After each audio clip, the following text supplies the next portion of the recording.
Hi, I'm Jen with PepperHarrow. Today I'm going to be showing you how I convert my summer container gardens into fall container gardens.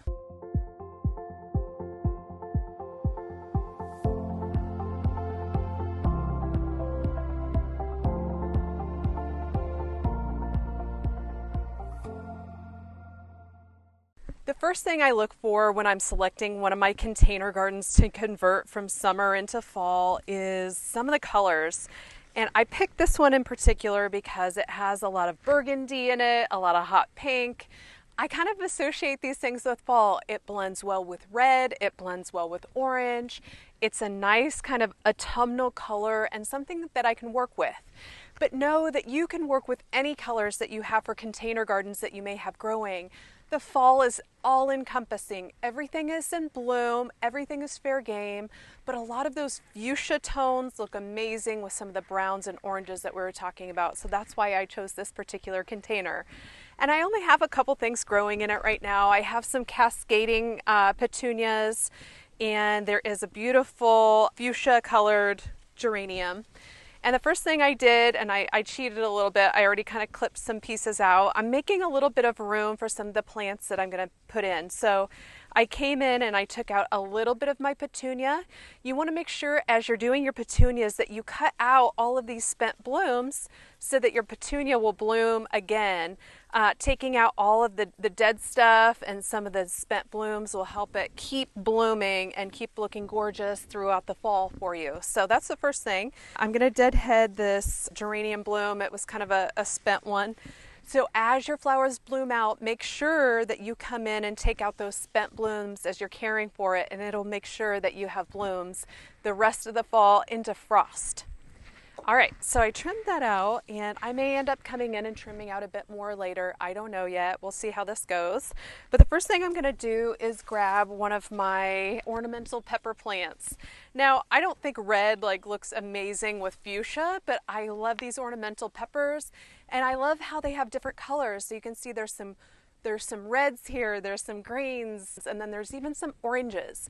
So this is a nice pop of color in any container garden. So I'm going to pop this out, and I just got these at my local hardware store, so nothing fancy. Just set that there. All right, so you'll notice that these are completely root bound. So the first thing I'm going to come in and do is score it. What scoring is it just allows the roots to get freed up to be able to allow the plant to grow. So I just usually trim the bottom like this, and sometimes I'll take them up and down the side. The important thing is just to make sure that you tear up some of that root ball to allow it some new opportunity to establish roots and grow within your container garden. So I'm going to take out a little bit more of the bottom. I don't like working with a really tight root ball when I'm trying to plant something, especially in a container, because usually the space we have to work with is very minimal, so we want to try to reduce as much as we can. But you can see I have roots hanging down the bottom. This is going to allow the plant plenty of room to grow within my container here. I'm just going to make a little hole for this on the side, and I'm going to make sure that the roots are in the ground, and I'm going to push it down into my container a little bit. Okay. So one of my ornamental peppers is here. I'm going to pop another one on the other side, and I typically do things in odd numbers. So I usually put 3 of something in, but in this case, I only got a couple of these ornamental peppers. It's fine. Just know it's best usually to work with odds. 1, 3, 5, 7, whatever. So that's usually the number I try to work with, but for today, I only have the 2, and that's okay. My other little plant here. And I'm going to repeat the same process that I did. I'm going to just take off some of the roots. I'm going to score the sides and make sure I free up some of those. And make sure I have enough room to be able to get it into my container here. Okay. Again, I have my nice roots coming down. Everything looks great. I'm just going to make room here and dig out another hole on the other side. And I'm going to take it, put the roots down to the bottom and push it in. Okay, so I have my 2 ornamental peppers anchoring each side right now. Okay, the next thing I'm going to get is my kale. I'm a sucker for ornamental cabbages. They look amazing. So this is one of my cabbages that I have, and I just love the coloring. And you can see it's getting a little, it's very verdant, and some of the colors are very dark. This is going to add a lightness, a light effect. So I'm going to tuck this into one of my gaps that I have here that you can see down in the front. I'm going to tuck it in here and have it kind of popping out a little bit. So that's where I'm going to put my kale. And it got on the dry side. I haven't been watering them because I was waiting to do this. So they desperately need to be watered. So that's what I'll be doing after I get them planted here. Again, I'm going to score it just like you saw before. I won't go too crazy, but I am going to peel off some of the top up here at the top, some of the dirt. Okay, I have my kale ready to go in now. And I'm going to, again, make a little hole up here in the front just to fill in that gap that you saw. Whoops, making a mess, typical. We can clean up afterwards. But that is where my little ornamental cabbage is going to sit. It looks so beautiful with these dark colors and then blending in with my ornamental peppers. Get this pumpkin out of the way.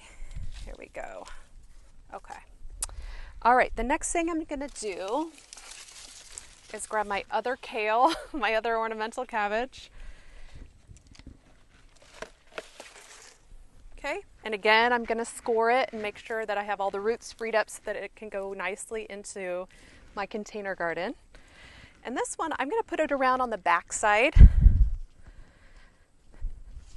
This is gonna go in a place where everyone can see all the way around. So it's important that not only do I focus on the front, but that I also make sure that I have things covering the back and making sure the back looks really nice. The next thing I'm going to do is go pop in some of the violas I got, and viola is related to the pansy. Pansy, viola, I view it as like the same thing, but they look really pretty in containers and they're very delicate and they take a lot of cold. So I'm gonna grab some of those.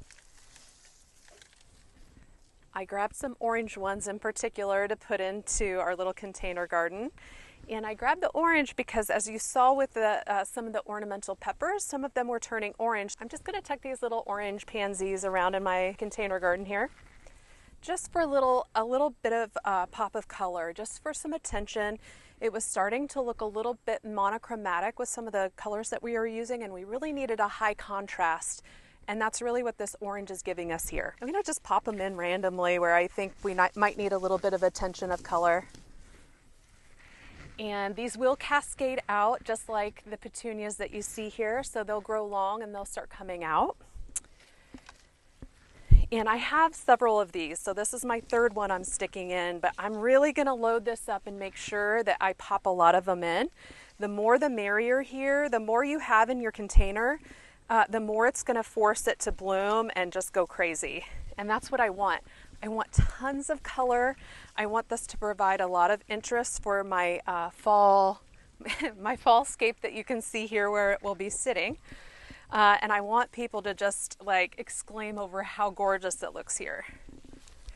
So I'm popping these in just random different places for attention. Like I said, I want them to be loud. I want them to be out here and looking gorgeous. Okay, a couple more. Oh, they look beautiful. Okay. I feel like I need to have one in between my geranium and my pansies. So I'm going to try to tuck one clear down in there in between the plants. It's a tight squeeze, but I think I got it. Okay. It's looking so good. I really love it. The only thing I think I'm missing here, and this is just how I roll, I like for there to be something coming up out of the middle. I don't know why I do this with my containers. I just love the way it looks. Usually I'll put like a red spike up the middle. Sometimes I'll have a little bit of celosia to put up here to come out, which looks really beautiful. I don't like them to get too rounded and look kind of roundy-moundy. That to me is boring. I like for that spike of something to come up. I don't have it in this particular container, so what I'm going to do is take some of the dried corn stalks that I have that one of our local farmers gave us. So I'm going to grab those corn stalks. And I think I'm going to try to pop them up in the middle. I don't know how this is going to look. I'm going to have to just kind of take a peek. It might look too much. But if we did, it might. I'm going to cut maybe a few down a little bit. I don't want it to look like all of a sudden there's this like crazy spike coming out of the middle and have it look too weird. But I love the way these dried corn stalks look, and it gives it a natural look, and it gives me the spike that I like usually in the middle of my containers.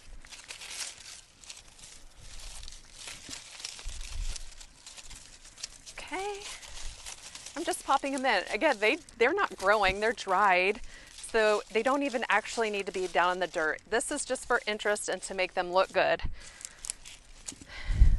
Okay, so I pop my corn stalks in.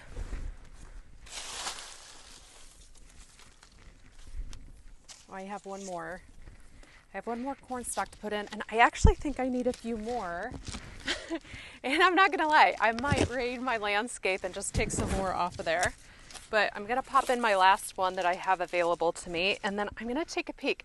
I actually had some dried pampas grass. This is from last year. It's been sitting out on my porch. It's extremely beat up, but it looks so cool and very fall-like, and it just totally goes with this landscape. So I'm gonna take some of my pampas grass. I'm gonna cut the stalk down a bit, and I'm just gonna put like 3 pieces in here to kind of blend in and add that spiky element that I'm looking for. Okay. Oh yeah, that looks so good. Okay. Let's see, one more I think. I usually like to I always have a side that I prefer, and I know it's this side because I love that trellising down petunia. So I kind of want to look at it from the front. I'm looking at it from what I would call the back. I mean, everybody, like I said, everybody's going to see it all the way around, but there's always a side that's a little bit more dominant, and I would want everybody to see this side. That's why it's facing you. So I want to take a peek at it, but this is what I'm working with right now. I think it looks so good. I love that spiky, I love the spikes this gives. I love the pampas grass in there. The only other thing I think I want to put in here are some of my pumpkins. I grew little baby pumpkin gourds, and they're so adorable. We left some of the little vine on, and they're just precious. That will help, I think, kind of tie some of this fall theme together a little bit. And again, I think I'll only use 3 of them, but what I'm gonna do is, they're actually sitting right here. I'm gonna just take a little skewer stick. So this is, got a little dirty there. This is my little pumpkin gourd. You can see the little vine on there, so adorable.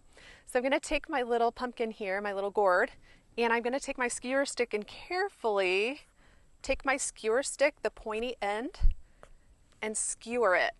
So my pumpkin is actually sitting on a stick right now.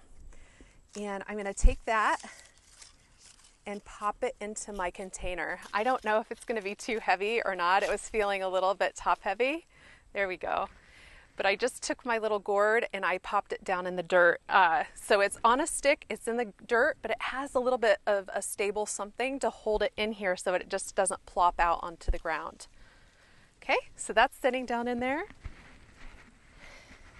And I'm gonna take my other 2, so I have 3 total like I told you. I'm gonna take my other 2 and just repeat that same process and just spread them around in here around the bottom to tie everything together. Okay. Here's my other little guy, adorable. I'm just like beside myself with these little tendrils. They're so beautiful. Okay, and I am gonna pop this guy around the back side, but just like the front, I'm just sitting it more down towards the bottom, but enough that it's able to get a little bit of attention and not go unnoticed in here. And then my 3rd gourd, I'm gonna grab my last stick. I did grab extras just in case I broke one or it didn't work out, so I have a couple extra sticks, skewer sticks. So my last little gourd, again, the little tendrils on it, so cute. And I'm gonna pop it in kind of off to the side. I guess I'm kind of making a triangle shape. And that's how we think about when we do our designs. We love to make a natural triangle. It looks pleasing to the eye, and it kind of follows that rule of odd numbers, of 3s. So I'm going to take that and pop that guy in, and that was my last little gourd that I had to stick in. So this is how I would convert one of my summer container gardens into a fall container garden, and you can see how beautiful it looks amongst this fall display we have set up on the farm here for photographers to come out and take photos and for people to enjoy. Now that all my plants are set in place, I'm going to make sure that my planter is well watered on a daily basis, especially if it's a little unseasonably warm like it is now. So I'm going to come in and water daily, and then every other day or every third day, I'm going to give it a little bit of fertilizer. We like to use fish emulsion here on the farm because it's a little bit more of an organic method. If y'all like this video, please like and subscribe, and thanks for joining, and as always, happy flowering.